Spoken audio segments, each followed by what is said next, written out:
comment faire quand ça va pas, comment faire quand on est dans une période difficile, quand on a vécu des événements difficiles, qu'on voit pas le bout, qu'on sait pas quand ça va se terminer, qu'on a vraiment tout essayé et que vraiment rien ne marche. C'est ce que je vais vous expliquer dans cette vidéo. Salut la team, j'espère que vous allez bien. Aujourd'hui on se retrouve pour une nouvelle vidéo. Dans cette vidéo je vais vous parler un petit peu de ces mauvaises périodes, de ces périodes un peu de bad mood. Donc là j'insiste vraiment sur le mot période, c'est-à-dire que ça doit durer quand même plusieurs jours, voire même plusieurs semaines en général. C'est vraiment quand il y a un événement dans votre vie qui fait que voilà, ça va pas, ça peut être une rupture amoureuse, ça peut être juste une période difficile parce que voilà, vous vous sentez pas bien, parce que vous vous sentez seul, notamment je pense avec le Covid, les confinements. Bon là maintenant on n'a plus de confinement, mais voilà, on peut toujours vivre des périodes un peu similaires, en tout cas des périodes difficiles, ça arrive vraiment à tout le monde. Et je vais vous faire une vidéo un peu là-dessus, pour vous donner un petit peu mes clés. Parce que j'ai traversé un peu des périodes comme ça, notamment cet été, et je vais vous expliquer un peu comment j'ai fait et voilà, vous donner un peu mes clés. Alors je m'excuse si j'ai la voix un peu pétée, hein, parce que j'ai la voix pétée. Voilà, c'est la meilleure explication du monde. Bref, du coup, je vais vous donner mes clés. C'est parti. Donc la première chose, c'est de ne pas essayer d'aller mieux. Alors oui, c'est un peu bizarre comme conseil, mais en gros, ne pas chercher à aller bien tout de suite, ne pas écouter des musiques joyeuses pour se remonter le moral. Le but, c'est de s'autoriser à vivre sa tristesse, de vivre sa colère ou sa peur, enfin peu importe l'émotion. C'est de vraiment vivre la période et de pas refouler, de pas dire non, tout va bien, je vis ma meilleure vie. Genre vraiment, si vous allez pas bien, tant pis, laissez-vous faire. Enfin voilà, autorisez-vous à vivre vraiment vos émotions. Et pour ça, vous pouvez même faire une autre activité, hein. Faites un peu ce que vous avez envie de faire sur le moment, c'est-à-dire non plus ne vous forcez pas à faire quelque chose que vous avez vraiment pas envie de faire, enfin à part si vous avez vraiment pas le choix, par exemple si vous avez un examen, révisez quand même, hein. Mais si vous n'avez pas d'obligation, voilà, ne vous forcez pas non plus à faire des trucs. Si vraiment vous n'avez pas envie, prenez soin de vous. Et voilà, si vous avez envie de regarder une série, regardez une série, ne culpabilisez pas. Faites autre chose, mais tout en sachant que vous allez pas bien, c'est-à-dire que vous gardez en tête vos émotions. Vous savez que vous êtes triste, vous savez que vous êtes en colère, mais vous pouvez quand même faire une autre activité pour continuer à vivre et pour essayer un peu de se calmer et de penser à autre chose, même si vous n'allez pas complètement penser à autre chose, mais c'est juste pour laisser un petit peu les émotions redescendre. Ensuite, la deuxième chose, ça va être de surveiller ses pensées. Donc justement, ça va avec le point précédent, c'est que si vous faites une autre activité, vous allez avoir des pensées qui vont arriver. Vous allez avoir des pensées, soit vous allez ruminer parce que vous êtes en colère contre quelqu'un, soit vous allez avoir des pensées du style je vais jamais trouver personne, ou cette personne m'a trahi, ou voilà, plein de choses comme ça. En fait, des fois qu'on vient, plein de pensées comme ça qui viennent. Et le but, c'est de pas se laisser avoir, c'est de pas s'engouffrer là-dedans, c'est de pas se laisser contrôler par ses pensées et ses émotions. C'est que au lieu de vous dire je trouverai jamais personne, je suis nulle ou je sais pas quoi, dites-vous juste ok, là cette période elle est difficile. C'est vraiment d'observer. Je sais que c'est pas évident à faire, mais c'est de vraiment s'observer, de dire ok là je suis triste, là je suis en colère, là je suis pas bien, je vis une période difficile, ok c'est pas grave, je m'autorise à vivre ce moment là et surtout je me laisse pas absorber, je me laisse pas envahir par mes pensées. Enfin en tout cas je sais qu'elles sont là, mais je me laisse pas embarquer. Je sais pas si c'est clair. Alors bien évidemment, faut de l'expérience pour faire ça. C'est-à-dire qu'au début, vous allez avoir des pensées qui vont arriver. Si vous allez regarder une série, vous avez quelques pensées comme ça qui vont vous traverser, ou vous allez ruminer un petit peu, et c'est complètement normal. Le but c'est pas de culpabiliser, de s'en vouloir parce qu'on n'arrive pas forcément à contrôler ses pensées. Le but c'est pas de les contrôler à 100%, mais déjà si vous avez conscience des pensées qui vous traversent, déjà c'est une bonne première étape. Et voilà, quand ça vous arrive, vous vous dites ok, donc là j'aimerais avoir une pensée à propos de ça. Ok, c'est pas grave, vous reprenez votre activité comme si de rien n'était et le but en fait c'est juste de vous en rendre compte et de reprendre votre activité. Après, une chose qui peut vous aider aussi, ça peut être de noter vos pensées. Donc en travail d'écriture par exemple, moi je sais que ça m'aide beaucoup. Ça peut permettre un peu de déverser un petit peu, de vider. Parce que si on garde tout en fait dans la tête, ça fait beaucoup de charge mentale et forcément on y pense parce qu'on a peur d'oublier. Alors que si on y écrit, forcément ça allège la charge mentale, c'est plus rassurant. Et aussi en fait le but ça va être de rester dans le présent et ne pas être dans le passé, donc c'est-à-dire en pensant à ses regrets, ou ne pas être dans le futur, c'est-à-dire d'anticiper, de penser un petit peu à ce qui va se passer, à penser à nos peurs, etc. C'est de rester dans le présent, comment je me sens là, maintenant, qu'est-ce que je fais maintenant. Ensuite, la troisième chose, ça va être de créer des souvenirs. Donc ce que j'entends par créer des souvenirs, c'est faire des choses en fait qui vous font du bien, des choses que vous aimez bien faire, donc prendre soin de vous, ou ça peut être juste des trucs tout cons, genre sortir avec des amis, boire un verre, ça peut être se cuisiner un plat, ça peut être aller au restaurant, travailler sur un projet, ou sortir se balader tout seul, enfin ça peut être vraiment n'importe quoi, mais des trucs qui vous font du bien, qui vous font vraiment vous sentir bien une fois que vous les avez fait. Alors pourquoi ? Parce que déjà ça va vous remonter le moral, forcément, Et en plus de ça, ça va vous créer des souvenirs justement. Pour vous donner un exemple, cet été, c'est vrai que je vous l'ai dit pas mal de fois, donc je pense que vous le savez, mais ça a été une période quand même qui n'était pas très facile pour moi. Je me suis sentie très seule, enfin pas que l'été d'ailleurs, c'était même le printemps aussi de l'année dernière. Donc voilà, c'était une longue période avec le Covid, les confinements, etc. Et en plus de ça, j'ai perdu beaucoup d'amis, donc ça a été une période difficile. Et en fait, ce que je faisais pendant cette période-là, j'essayais quand même de me remonter le moral. Donc par exemple, ça peut être sortir avec des amis, enfin les amis qui me restaient. Ça pouvait être même juste sortir toute seule, me balader. Ça pouvait être par exemple aller sur des live Twitch ou rencontrer des gens sur les réseaux sociaux, enfin des petits trucs comme ça en fait. Et c'est vrai que sur le moment, ça m'a fait du bien, mais je me rendais pas trop compte. C'est-à-dire que ça me faisait du bien, mais c'était pas non plus, j'étais pas non plus hyper contente. Je veux dire, c'est pas grâce aux petits trucs comme ça que ça y est, je suis heureuse, tout va bien. Bien évidemment, j'étais toujours mal, mais ça m'a fait du bien sur le moment. Et le truc, c'est que aujourd'hui, enfin en tout cas récemment, ça m'arrive de repenser à ces moments-là, surtout en écoutant des musiques. Je sais pas si ça vous le fait, mais des fois on associe certains souvenirs à certaines musiques. Par exemple, des musiques qu'on écoutait à une certaine période de notre vie, et quand on les réécoute aujourd'hui, on a l'impression de revivre en fait ce moment-là. Et voilà, je sais pas si vous voyez ce que je veux dire. Et du coup, des fois, je réécoute des musiques que j'écoutais à ce moment-là. Et en fait, quand je repense aux souvenirs que j'ai enregistrés à ce moment-là, je me dis en fait c'était des bons moments. Genre sur le moment, j'avais l'impression que c'était des trucs complètement banals et basiques, mais en fait, genre c'était des bons moments. Et c'est ça qui est marrant, c'est que des fois, on crée des petits souvenirs comme ça. Sur le moment, on n'a pas l'impression que c'est incroyable, on sait pas trop à quoi ça sert, mais c'est souvent après, quand on y repense après avec du recul, qu'on se rend compte qu'en fait ça nous a fait du bien. Moi je sais que ça m'a fait énormément de bien et franchement je suis contente d'avoir vécu ces petites choses là. Aussi un autre exemple, c'est que quand je commençais un peu à me sentir seule, je sortais toute seule, j'allais par exemple me balader, soit sur les quais, enfin j'allais me balader un peu toute seule, et c'est vrai que je savais pas trop pourquoi je faisais ça, enfin je le faisais parce que je me disais peut-être ça va me faire du bien, je sais pas, et ça me faisait envie. Mais une fois que je le faisais, alors c'est vrai que j'étais bien, j'arrivais à un peu penser à autre chose, j'arrivais un peu plus à me détendre. Mais c'est vrai que je savais pas trop si ça servait à quelque chose, je savais pas trop si c'était vraiment efficace parce que j'avais pas forcément mieux, enfin sur le moment un petit peu, mais voilà, ça changeait pas grand chose à ma situation. Et au final, quand j'y repense aujourd'hui, je me dis en fait oui c'était des bons moments parce que genre vraiment j'associe ces souvenirs à des bons souvenirs. Donc voilà, c'est pour ça c'est super important de vous créer des souvenirs, d'essayer de faire des choses qui vous font du bien, qui vous font vous sentir bien, même si vous n'avez pas l'impression que ça sert à grand chose sur le moment. Sur du long terme, ce sera utile. Ensuite, donc le quatrième point qui peut paraître un peu obvious, mais c'est vous rappeler que c'est temporaire. Parfois c'est bien de le rappeler, vous n'allez pas être mal toute votre vie, ça ira mieux après. Je sais que c'est difficile de le concevoir, des fois on se dit, des fois on a l'impression que ça va durer éternellement, que ça va toujours être comme ça. Mais en fait non, pas forcément. Dites-vous que ça ira mieux un jour, ça permet un peu de se rassurer. Et surtout ces périodes-là difficiles, on est un peu obligé parfois de passer par là parce que ça nous apprend énormément de choses. Moi je sais que tout ce que j'ai vécu pendant les confinements, en fait ça m'a appris énormément de choses et je me rends compte qu'aujourd'hui j'arrive beaucoup mieux à passer du temps seule.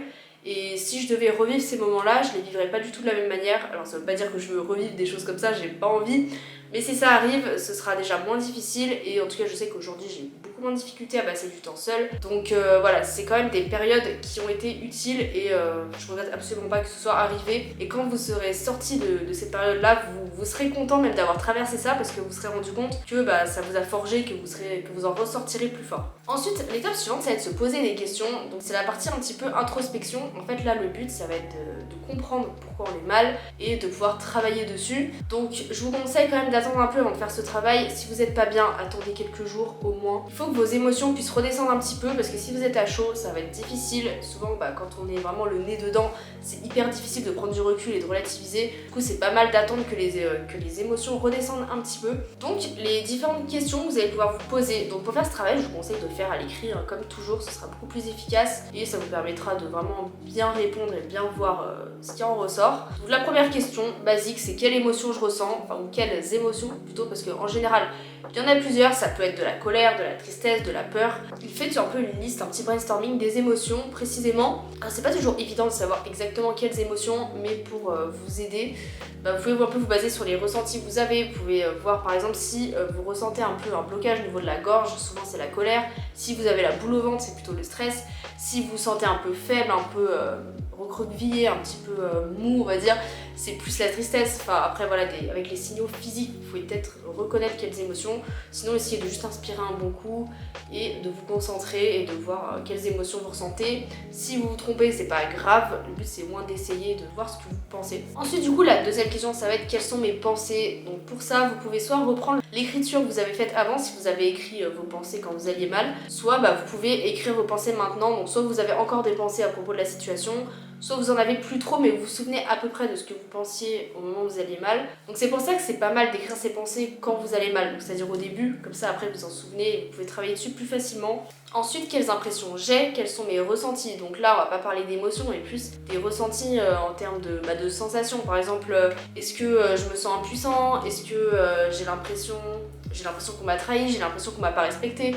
C'est plus voilà, parler un peu des impressions, comment on a interprété en fait la situation. Ensuite, de quoi j'ai peur. Donc ce serait quoi en fait le pire scénario, vraiment la pire chose qui puisse arriver, ce serait quoi? Et ensuite, quelle est la probabilité que cette peur se réalise? Et ça peut permettre en fait de se rendre compte que il y a très peu de chances que ça arrive et que c'est dans notre tête. Ou alors peut-être que la peur est quand même probable, c'est-à-dire qu'il y a quand même une forte probabilité que ça se réalise. Et dans ce cas-là, la prochaine question c'est si cette peur se réalise, qu'est-ce que je fais? Comment je réagis? Est-ce que c'est si grave que ça? Est-ce que je peux m'en sortir? Et souvent on se rend compte que oui, il y a toujours une solution, que on est capable de surmonter tout. On est vraiment capable de se sortir de n'importe quelle situation. Faut pas sous-estimer les capacités de l'être humain. Franchement, moi je peux vous dire que des fois je me suis surprise. En fait là, l'avantage c'est que l'être humain il est très très doué pour imaginer les pires scénarios, les pires trucs. Du coup là le but ça va être de se servir de ça mais à notre avantage et au lieu de juste imaginer le pire scénario, c'est de se demander comment on y réagirait, c'est d'anticiper et de prévoir tout simplement. Je pense que c'est aussi pour ça qu'on est aussi doué pour imaginer les pires scénarios, c'est pour pouvoir s'y préparer si ça arrive. Ensuite la question suivante ça peut être qu'est-ce que j'ai appris sur moi? Vous avez sûrement appris des choses sur vos peurs, de quoi vous avez peur, quels sont vos comportements, comment vous réagissez, quelles sont les choses importantes pour vous. Donc, toutes ces choses là en fait vous avez forcément appris des choses sur vous et donc là c'est de faire un petit brainstorming de ce que vous avez appris, ce que vous saviez pas forcément, sur quelles pistes aussi vous pouvez réfléchir, comment vous pouvez avancer avec ce que vous avez appris et comme ça après vous pouvez enchaîner avec la question suivante qui est qu'est-ce que je peux faire maintenant pour aller mieux? Qu'est-ce que je peux faire pour surmonter mes peurs et comment je peux me sortir de cette situation en fait tout simplement. Quelles actions je peux mettre en place. Ça peut être des actions très concrètes ou ça peut être juste des actions qui sont changer son mindset, changer un peu sa manière de penser, sa manière de voir les choses. Ça peut être une action. Donc c'est vrai que c'est peut-être un petit peu flou ce que je vous ai dit. Je vais vous donner un exemple avec ce que j'ai vécu cet été. Comme ça peut-être que ça vous aidera à mieux comprendre. Donc au niveau des émotions, ce que je ressentais à ce moment-là, c'était plutôt de la tristesse, de la peur, surtout de la peur en fait de ne jamais rencontrer de nouvelles personnes, peur d'être seule, peur aussi de ne pas être normale, d'être bizarre par rapport aux autres. Et donc les pensées que j'avais à ce moment-là, c'était que je rencontrerais plus jamais personne, que ça y est j'étais seule, plus personne n'allait, que j'allais plus jamais me faire des potes comme avant. C'était globalement ça mes pensées. Et donc l'impression que j'avais sur le moment, c'était déjà d'être un peu rejetée par tout le monde, mais c'était surtout aussi de pas être normale, d'avoir un peu cette impression d'avoir du retard sur les autres, parce que c'est vrai que je me comparais beaucoup aux autres, j'en avais parlé dans une autre vidéo, et du coup j'ai un peu l'impression d'être bizarre, d'être un peu un extraterrestre, à ne pas sortir, à ne pas avoir plein de potes comme tout le monde. Du coup sur le moment ma peur c'était d'être rejetée, c'était de ne plus me faire de potes en fait, je pense que c'était ça, c'était plutôt d'être seule, de ne plus jamais rencontrer de gens. Après on peut aller un petit peu plus loin en disant ok si je rencontre plus personne, qu'est-ce que ça veut dire sur moi? Ça veut dire peut-être que je suis pas à la hauteur, que je suis pas assez, que je suis un peu en retard sur les autres entre guillemets. Je sais pas trop comment expliquer parce que ça c'est des trucs vraiment, c'est difficile de vous donner un peu des exemples avec ce que je vis parce que moi-même j'ai du mal à mettre les mots dessus. Donc et surtout que c'est pas récent quand même, ça date de cet été, ça fait quand même bien 6 mois donc je me souviens plus exactement de ce que je pensais à ce moment-là. Du coup quelle était la probabilité que ça arrive? La probabilité que je ne rencontre plus jamais de gens, en vrai c'était quand même vachement faible, je dirais 2 ou 3 parce que il me reste quand même beaucoup d'années à vivre donc j'ai quand même le temps de rencontrer des gens, même si au niveau du Covid c'était un peu la merde, là les activités ont repris donc, et ça allait pas durer éternellement, de toute façon je le savais donc dans tous les cas j'allais forcément rencontrer des gens et du coup si je rencontrais pas de gens, si je me retrouvais seule, comment j'aurais réagi? En vrai j'aurais essayé de faciliter les rencontres, je me serais inscrite dans des clubs, j'aurais été peut-être plus active sur les réseaux sociaux, j'aurais essayé un peu de rencontrer des gens sur les réseaux sociaux parce que c'est quand même plus facile, d'aller un petit peu sur les live Twitch aussi, de me balader un peu sur les réseaux sociaux, d'essayer d'aller à des événements, je peux rencontrer des gens avec qui j'ai des choses en commun parce que c'était ça aussi que je voulais, c'était rencontrer des gens avec qui j'ai des choses en commun. Aussi ça peut être prendre soin de moi, passer du temps seul, faire des choses que j'aime, apprendre à apprécier ma propre compagnie. Et forcément quand on sort moins, ça dégage quand même beaucoup de temps libre. Donc bah voilà, profiter de ce temps libre pour faire des choses que j'ai jamais le temps de faire et que j'ai envie de faire. Et donc c'est quoi les pistes de réflexion, les actions à mettre en place? Bah là c'était surtout à la rentrée, d'essayer de rencontrer des gens. Il y avait des gens déjà que je connaissais et je savais qu'ils allaient être dans ma promo cette année. Donc je me suis dit ok, bah je peux essayer de devenir plus pote avec eux par exemple. Tout simplement essayer de rencontrer de nouvelles personnes en m'inscrivant à des événements, etc.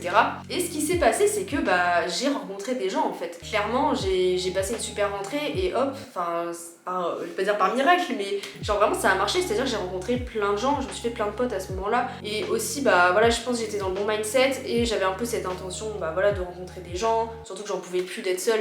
Et ce qui est marrant c'est que les personnes avec lesquelles je suis devenue la plus pote, c'est pas les personnes auxquelles je pensais justement avant, donc que je connaissais déjà d'avant, mais c'est quasiment que des personnes que je connaissais pas du tout avant. Donc au final ça s'est même pas passé comme prévu, c'est ça qui est marrant. Au final j'ai atteint le même objectif, c'est à dire que je me suis fait des potes, des amis proches, enfin des gens avec qui je me sens bien et pourtant j'ai pas du tout pris le même chemin, c'est-à-dire que les choses ne sont pas du tout passées comme prévu. Si vous avez des actions à mettre en place ou si vous avez une idée précise de ce que vous voulez, ne soyez pas trop précis non plus, dans le sens où ne réfléchissez pas exactement à comment ça doit se passer vraiment à la lettre, parce que vous n'avez pas le pouvoir là-dessus, vous pouvez pas savoir comment ça va se passer, mais dans tous les cas, vous arriverez à atteindre votre objectif, c'est le plus important, et surtout peu importe la manière dont ça se passe, il n'y a pas de meilleure manière qu'une autre, toutes les manières sont bien, et justement c'est cool aussi de laisser un peu de place à l'improvisation pour voir un peu comment ça va se passer. Et voilà, c'est pour ça que faut pas non plus avoir trop d'attentes, faut pas s'attendre à ce que tout se passe bien, tout soit lisse. Trop bien. Moi c'est vrai que je m'en suis sortie mais ça a été quand même difficile. C'est-à-dire que oui, certes j'ai rencontré plein de personnes et tout d'un coup, donc j'ai envie de dire j'ai eu de la chance. Est-ce que c'est vraiment de la chance? Je sais pas. Mais ça n'a pas toujours été facile, c'est-à-dire qu'il y a des moments où j'ai eu des doutes, il y a des moments où je savais pas si j'allais me faire des amis proches ou si c'était juste plein de potes comme ça, un peu à gauche à droite mais sans vraiment avoir de groupe. Enfin il y a plein de moments en fait où j'ai eu des doutes. Ça a même un peu révélé une peur de l'abandon en moi que j'avais pas forcément découverte avant. Ça s'est pas passé comme je l'avais prévu, mais pourtant bah aujourd'hui je suis là et genre tout va bien. Donc vraiment dites-vous que peu importe ce que vous vivez, vous allez trouver une solution. Ça veut pas dire que ça va être facile, ça veut pas dire que ça va se passer comme vous l'aviez prévu, mais en tout cas peu importe comment ça va se passer, tant que vous arrivez à la destination finale, ou alors même si vous n'arrivez pas exactement là où vous vouliez aller mais que vous allez ailleurs, on va dire dans une autre situation qui vous correspond, bah c'est ce qui compte en fait. Faut pas avoir trop d'attentes sur le résultat, sur comment les choses vont être. Bon bah voilà, c'est tout pour mes conseils. J'ai rien de plus à vous dire. En tout cas, j'espère que cette vidéo vous a plu et que ça va pouvoir vous aider si vous êtes en train de vivre une période difficile. N'hésitez pas à me mettre un commentaire si c'est le cas. Je peux répondre à toutes vos questions, il n'y a pas de souci. N'hésitez pas également à liker cette vidéo si elle vous a plu. Ça me permet de savoir un peu le type de vidéo que vous aimez voir. Et n'hésitez pas également à vous abonner à la chaîne si c'est pas encore fait et à mettre la petite cloche si vous voulez recevoir une notification lors de mes vidéos. Et donc voilà, moi je vous laisse ici, je vous dis à la prochaine, prenez soin de vous, ciao.